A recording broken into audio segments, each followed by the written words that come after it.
it was 2018.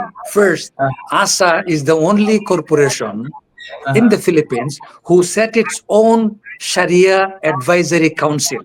One of the requirements, Yes. you should have Sharia advisors within your system, which will always observe your system, observe your operations, and will look into the compliance matter.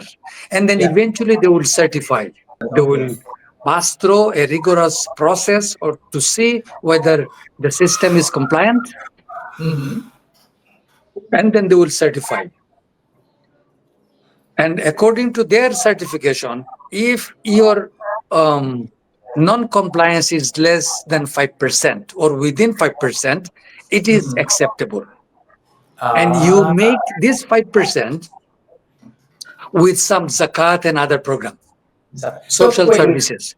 This is 5% of the total portfolio or 5% of the people? Or what is the 5% about? Yeah, well, we took it from the 5% of the portfolio. Okay.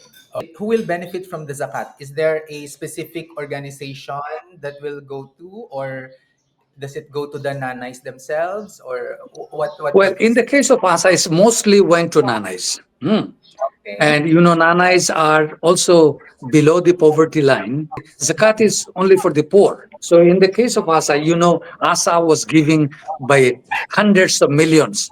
700 during my time, I was disbursing 700 million of social services. Our advisors were always very happy that we were compliant because we were doing it generously.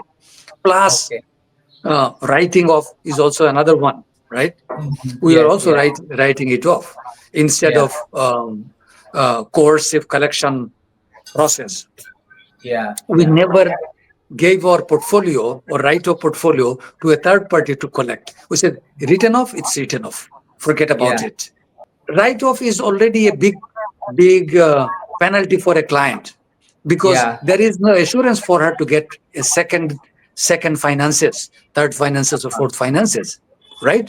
So that's the biggest penalty. Write-off is already a biggest penalty. And if you charge every week, she didn't come and she didn't pay, and there is a 300 or 100 peso penalty, when it accumulates, it's huge, it's serious, and it's changed your original contract. And I also suggest that you should not be bothering for any terminologies. If you get an advisor, an Islamic literate advisor for your Sharia advisory, they will always push for an Islamic term, which will create a tension to the group you serve.